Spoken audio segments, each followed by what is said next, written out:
नमस्कार, मेरा नाम आलोक है। आप लाइव स्ट्रीज देख रहे हैं। साल 2024 इस साल लोकसभा के चुनाव होने हैं। बिहार के 40 सीटों पर आपकी नजर तो है ही, उसके साथ साथ हमारी भी नजर है। और इस साल जब लोकसभा के चुनाव होंगे उससे पहले बिहार में आप देख रहे हैं गठबंधन का स्वरूप भी बदल चुका है। कई ऐसे लोग जो लड़ने के लिए पहले से तैयार थे किसी भी सीट से, अब उन्होंने भी इरादा बदलना शुरू कर दिया है। कई सारी चर्चाएं हो रही हैं। देखिए, आज से हम टिकट के रेस इस सीरीज की शुरुआत कर रहे हैं और हम आपको हर एक लोकसभा सीट की विस्तृत जानकारी देंगे। वहां पर मौजूदा हालात क्या हैं, कौन कौन लड़ने के लिए तैयार हो रहे हैं, कौन कौन से पहलवान अखाड़े में कूदने को तैयार हैं।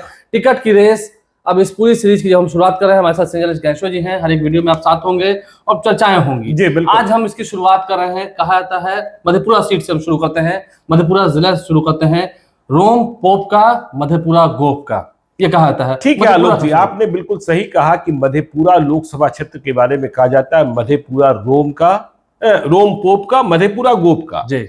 लेकिन देखिए, बिहार में सबसे बड़े गोप कौन माने जाते हैं? लालू यादव। लेकिन लालू यादव भी नहीं कह सकते हैं कि मधेपुरा मेरा है, ठीक है ना। देखिए, मधेपुरा लोकसभा क्षेत्र का इतिहास क्या रहा है। मधेपुरा लोकसभा क्षेत्र की पहचान बीपी मंडल के रूप में भी रही है जी।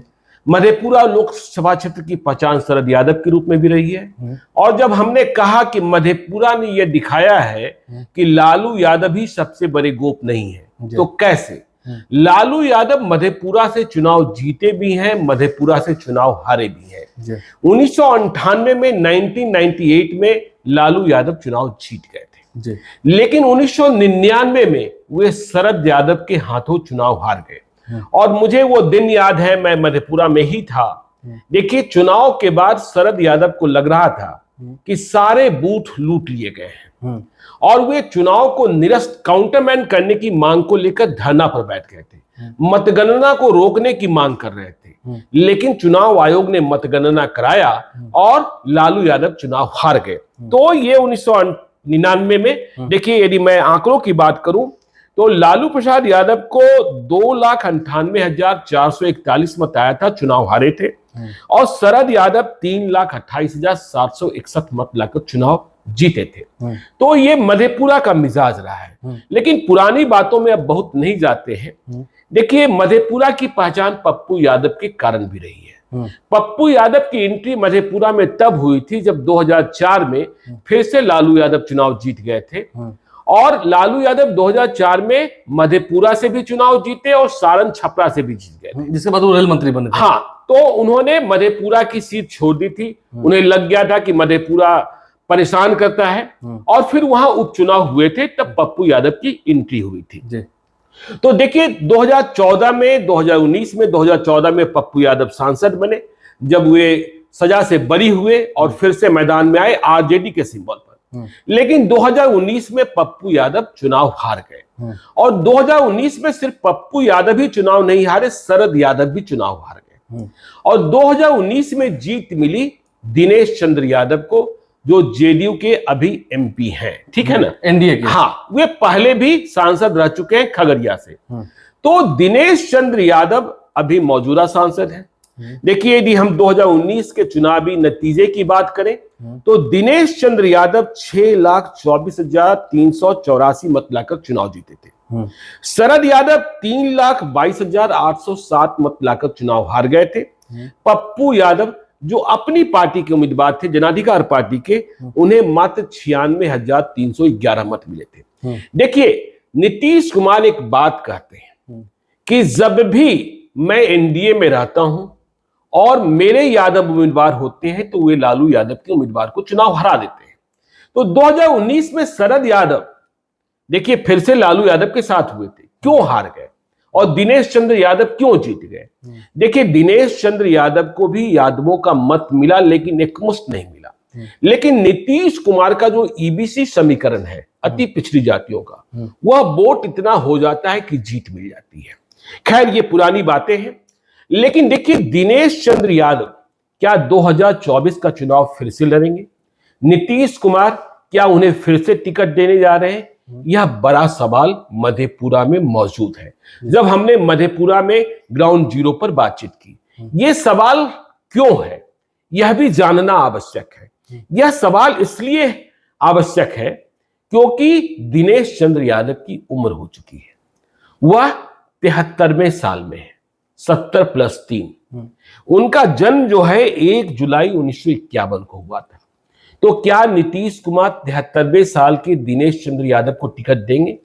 वैसे देखिए, नीतीश कुमार की उम्र भी इतनी ही है, वे भी 1951 में जन्म लिए थे। लेकिन अभी आपने देखा कि राज्यसभा के चुनाव में वशिष्ठ नारायण सिंह को विराम दिया गया, बेटिकट किया गया। हाँ, उम्र के कारण, ठीक है ना, बेटिकट करना नहीं कर सकते हैं, विराम दिया गया। संजय झा चले गए। संजय झा चले गए। दूसरी बात जो दिनेश चंद्र यादव के बारे में, दिनेश चंद्र यादव 2019 में सांसद बनने के पहले शिमरी बख्तियारपुर विधानसभा क्षेत्र से विधायक थे। वे बिहार सरकार में मंत्री भी रहे, लेकिन उनके सांसद बन जाने के बाद जब वहां चुनाव हुआ, उपचुनाव हुआ, तो वे जेडीयू को नहीं जिता पाए। और 2020 में भी यहां आपको याद होगा कि यहां जीत मिली आरजेडी को, ठीक है ना, यूसुफ सलाउद्दीन, हाँ, यूसुफ सलाउद्दीन को, और एनडीए के उम्मीदवार मुकेश सहनी चुनाव हार गए, ठीक है ना। कई तरीके की चर्चाएं हुई। तो अब सवाल यह है मधेपुरा में कि दिनेश चंद्र यादव को क्या टिकट मिल रहा है? दिनेश चंद्र यादव टिकट के लिए प्रयासरत हैं, लेकिन उन्हें टिकट नहीं मिलेगा तो किसे मिलेगा? देखिए, मैंने कहा, आपने भी कहा कि रोम पोप का मधेपुरा गोप का, लेकिन जब हम मधेपुरा की स्थिति को समझने की कोशिश करते हैं तो वहां दोनों पक्षों से उम्मीदवार स्पष्ट नहीं है। देखिए, जब एनडीए में नीतीश कुमार नहीं थे, तब वहां नीरज कुमार बबलू, जो पिछली एनडीए सरकार में मंत्री थे, वे लोकसभा चुनाव लड़ने की तैयारी पूरे दमखम से कर रहे थे। मधेपुरा एक ऐसा लोकसभा क्षेत्र रहा है जहां 2014 के अलावा शायद ही बीजेपी ने चुनाव लड़ा हो। 2014 में देखिए, विजय कुशवाहा भी जिन्हें कहते हैं, उन्हें बीजेपी ने प्रत्याशी बनाया था क्योंकि नीतीश कुमार अलग चुनाव लड़ रहे थे, लेकिन वे तीसरे स्थान पर चले गए थे। पहले स्थान पर पप्पू यादव थे, जिन्होंने जीत हासिल की थी। शरद यादव चुनाव हारे थे और विजय कुशवाहा बीजेपी के प्रत्याशी। तो देखिए, समझना यह है, देखिए, जब नया एनडीए है, नीतीश कुमार फिर से आए, मैं मधेपुरा के बारे में नहीं कह रहा, लेकिन ऐसी चर्चाएं हैं कि कई सीटें अदलान बदलान हो सकती है, ठीक है ना, क्योंकि यदि आप भौगोलिक देखेंगे तो उस इलाके में झंझारपुर, सुपौल, मधेपुरा, पूर्णिया, किशनगंज सभी सीटों पर एक साथ जेडीयू लड़ती रही है। तो नीरज कुमार बबलू जैसे ही नीतीश कुमार एनडीए में आए, उन्होंने चुनाव लड़ने का ख्वाब करीब करीब छोड़ दिया है।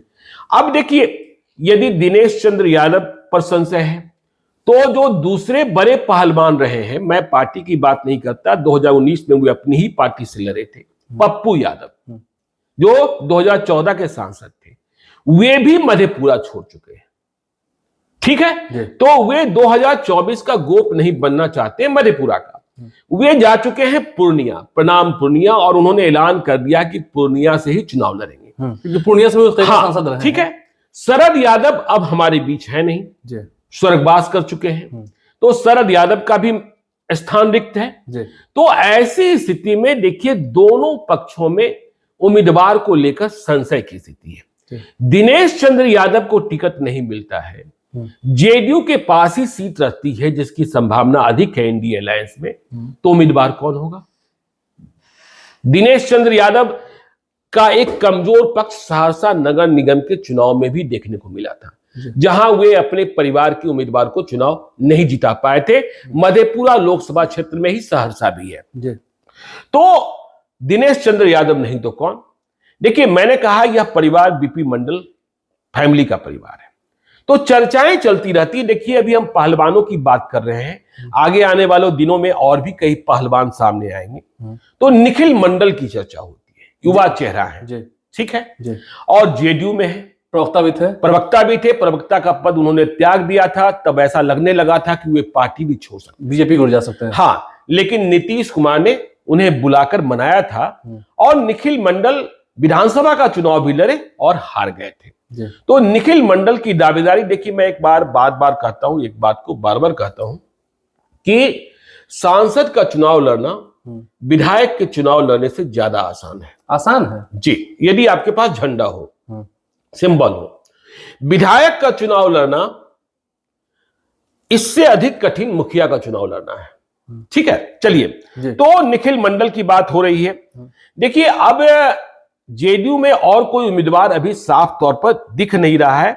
यदि हम बात करें, देखिए, न्यूट्रल, कि कुछ ऐसे लोग हैं जो दोनों तरफ जा सकते हैं, क्योंकि जब गोप तय नहीं है कि 2024 का कौन होगा। देखिए, यदि हम महागठबंधन की बात करें, शरद यादव के बेटे पर क्या दांव लगाएगी शांतनु यादव पर? हाँ, आरजेडी, यह बड़ा सवाल है। शरद यादव की बिटिया पहले राजनीति में आई, सुभाषिनी 2020 में चुनाव, 2020 में बिहारीगंज से चुनाव लड़ा था। लेकिन जब शरद यादव का निधन हुआ, इसके बाद जो इनके बेटे हैं शांतनु, जिन्होंने पीजी किया है लंदन से, वे एक्टिव हुए हैं। लेकिन कितनी जमीन बची हुई है शरद यादव के लिए, और कितनी ताकत लगाएंगे, कितना ग्राउंड जीरो पर सपोर्ट मिलेगा। यदि हम आरजेडी के और भी दावेदारों की बात करें तो देखिए, कभी कभी चर्चा होती थी कि प्रोफेसर चंद्रशेखर, बिहार के विवादित शिक्षा मंत्री, जिनके बारे में कहा जाता है कि जो महागठबंधन की सरकार खत्म हुई है उसमें उनकी भी एक भूमिका है, कि वे भी आरजेडी के उम्मीदवार हो सकते हैं। लेकिन आपको पता है बिहार की सियासी हकीकत को, कि चाहे आरजेडी हो, चाहे जेडीयू हो, चाहे बीजेपी हो, वह अपने किसी विधायक पर दांव नहीं लगाना चाहती है। मौजूदा तो स्थिति है। हाँ, और चंद्रशेखर अपने बयानों के कारण इतना फंस चुके हैं, कभी मानस पर बोलकर, कभी भगवान राम पर बोलकर, कि यह खतरे के खिलाड़ी बने हुए हैं। ठीक है ना? तो देखिए, अब यदि वहां व्यापक परिदृश्य में बात करेंगे तो हमने कहा शरद यादव के बेटे रविंद्र चरण यादव। देखिए, रविंद्र चरण यादव आरजेडी के पुराने नेता रहे, और आरजेडी के पुराने नेता हैं, लेकिन लोग कहते हैं अब थक गए, इतने बार चुनाव हारे। देखिए, लालू यादव ने अपने, जब उनका बिल्कुल प्रभुत्व का काल था, तो उन्होंने बिहार सरकार में मंत्री भी बनाया था, बड़ी रंगदारी थी रविंद्र चरण यादव की। लेकिन अब वे थके थके दिखाई पड़ते हैं। अब देखिए, जो चर्चाएं हो रही हैं, चाहे वो एनडीए के भीतर चर्चा हो रही हो या महागठबंधन के भीतर चर्चा हो रही हो, एक चेहरे की चर्चा और है, जिनका नाम है साकार यादव। साकार यादव जो हैं, देखिए, पढ़े लिखे हैं। इनके पिताजी इनकम टैक्स कमिश्नर थे मुंबई में, देश विदेश में पढ़ाई की है, मधेपुरा के ही रहने वाले हैं, और लगातार मधेपुरा में प्रवास कर रहे हैं। सब कुछ से संपन्न है, सब कुछ है। हाँ, सब कुछ से संपन्न है। और देखिए, खेती के लिए, किसानी के लिए लोगों की मदद करते हैं, ग्रामीण शिक्षा के लिए, रोजगार के लिए कई एनजीओ के माध्यम से, और जो चाइल्ड एजुकेशन है उसके लिए शांति देवी छात्रवृत्ति योजना भी चलाते हैं। सिंहेश्वर स्थान में कृष्ण मंदिर का निर्माण कराया, और इतने बड़े टेक्नो सेवी हैं, या यूं कहें कि नई दुनिया की नई चीजों को इजाद करते रहते हैं। कि जो इनकम टैक्स रिटर्न्स दाखिल करने के लिए जो पहला पोर्टल लॉन्च हुआ, वह साकार यादव का डिजाइन किया हुआ था। यह भी समझिए कि जो देश का सबसे पहला टैबलेट पीसी लॉन्च हुआ था, वह भी साकार यादव का डिजाइन किया हुआ था। तो कई देशों में घूमे हैं, तो साकार यादव ने जमीन पकड़ने की कोशिश की है। टिकट किस पार्टी से मिलेगा नहीं मिलेगा ये बात मैं नहीं जानता हूं, लेकिन चर्चा में इनका नाम भी है। अब देखिए, यदि हम महागठबंधन की ही बात करें तो गौतम कृष्णा है, जिन्हें बीडीओ साहब के नाम से जाना जाता है। ठीक है ना? ये चुनाव भी लड़े थे, तब ये पप्पू यादव की पार्टी जनाधिकार पार्टी में थे, और 2020 का विधानसभा चुनाव बहुत मजबूती से लड़े थे। लेकिन इन दिनों इन्होंने तेजस्वी यादव का झंडा उठाकर रखा है, और अपने को प्रचारित भी कर रहे हैं कि हाँ, मैं मधेपुरा का उम्मीदवार हो सकता हूं। लेकिन जैसा हमने कहा कि दिनेश चंद्र यादव की उम्र को लेकर, दिनेश चंद्र यादव के घटते प्रभाव को लेकर, क्योंकि सिमरी बख्तियारपुर हार जाना, सहरसा का मेयर का चुनाव हार जाना, वहां भी एक कंफ्यूजन की स्थिति है। उम्र है कि इन पर दांव लगाया जाए कि नहीं लगाया जाए। और ठीक इसी तरीके से कि आरजेडी में भी देखिए, यह सीट आरजेडी ही लड़ेगी, क्योंकि देखिए, पप्पू यादव यदि पूर्णिया नहीं गए होते, उन्होंने मधेपुरा की जमीन पकड़ी होती, तो पप्पू यादव निश्चित तौर पर एक बड़े दावेदार होते, एक बड़े उम्मीदवार होते, चाहे जिस हैसियत में होते, क्योंकि वे 2 बार सांसद मधेपुरा से रह चुके हैं। लेकिन एनडीए के नेताओं से भी आप पूछेंगे, चाहे जेडीयू के हो चाहे बीजेपी के हो, बीजेपी वाले कहते हैं कि जेडीयू को तय करना है, जेडीयू वाले कहते हैं देखिए अभी कुछ फाइनल नहीं है, ठीक है ना, थोड़ा वक्त दीजिए। दिनेश चंद्र यादव को टिकट मिल भी सकता है, नहीं भी मिल सकता है, लेकिन दिनेश चंद्र यादव को टिकट नहीं मिला तो फिर किसे मिलेगा, इस पर विराम लग जाता है। तो नीतीश कुमार देखेंगे, हाँ नीतीश कुमार देखेंगे, उनके और वहां क्या है कैसे हैं वह देखने की बात होगी। देखिए मधेपुरा के एक और विधायक हैं मधेपुरा जिले से, उस मतलब उस लोकसभा क्षेत्र से, नरेंद्र नारायण यादव, पुराने आदमी हैं, उनके बारे में चर्चा यह है कि जब बिहार मंत्रिमंडल का विस्तार होगा तो उन्हें मंत्री पद की शपथ दिलाई जा सकती है, जल्द होने वाला है। ठीक इसी प्रकार से देखिए आरजेडी में भी इस बात को लेकर मंथन है कि शरद यादव के बेटे क्या मधेपुरा की लड़ाई लड़ पाएंगे। बिहार की लड़ाई थोड़े दूसरे किस्म की लड़ाई होती है। शरद यादव उस लड़ाई के माहिर खिलाड़ी थे, भले ही वे दूसरे प्रदेश के रहे हो, लेकिन शरद यादव के बेटे जिन्होंने दिल्ली में जन्म लिया या फिर पढ़ने को चले गए लंदन, तो वे बिहार के नब्ज को और बिहार की लड़ाई को कैसे लड़ेंगे, कितने समय आते हैं, कितना वहां कितना वहां लोगों को जाना, ये तो सवाल खड़े हो। इसलिए मधेपुरा को लेकर अभी थोड़ा सा, भले ही कहते हैं कि रोम पोप का मधेपुरा गोप का, तो पहलवान तो कई दिख रहे हैं, लेकिन आश्वासन अभी किसी को नहीं मिला है, न एनडीए से न महागठबंधन से। कुछ नए पहलवान भी सामने आ सकते हैं जिनके बारे में भी यदि वक्त मिला तो हम चर्चा करेंगे, अलग कार्यक्रम करके चर्चा करेंगे। देखिए प्रत्येक लोकसभा क्षेत्र के बारे में टिकट की रेस में तो चर्चा हम करेंगे ही करेंगे, लेकिन इस बीच और कोई इनपुट्स मिला कि हाँ अब इन्हें टिकट मिलना ही कंफर्म माना जा रहा है, ये इधर के उम्मीदवार हो सकते हैं, वो उधर के उम्मीदवार हो सकते हैं, तो उनकी चर्चा भी हम निश्चित तौर पर खबरें भी जरूर दिखाएंगे। जी बिल्कुल। तो इस वीडियो में आपने पूरा जाना है मधेपुरा का क्या सियासी समीकरण रहा है, कौन कौन यहाँ से जीतते रहे हैं, कितने वोटों का मार्जिन रहा है, और अब किन किन पहलवानों की चर्चा है जो अखाड़े में उतर सकते हैं। इन तमाम नामों पर हमने चर्चा की है, उनमें कितनी काबिलियत है, कितनी नहीं है, कितना समय वो गुजार रहे हैं, क्या क्या काम उन्होंने किया है, और क्या क्या उनका पॉलिटिकल बैकग्राउंड रहा है। ये सभी बातें हमने इस वीडियो में जाना है। इस मधेपुरा लोकसभा सीट को लेकर पूरा एनालिसिस किया है हमने। आगे और वीडियोस हम जारी करेंगे, लेकिन ये टिकट की रेस आगे अब हर सीट के लिए, चाहे वो आगे तमाम लोकसभा क्षेत्रों 40 सीट, 40 सीट की हम 40 वीडियो आप तक पहुंचाएंगे। हमारे चैनल को सब्सक्राइब कर लें, साथ साथ फेसबुक पेज भी लाइक करें, इसके अलावा ट्विटर हैंडल पर लाइव स्ट्रीम फॉलो करें। धन्यवाद।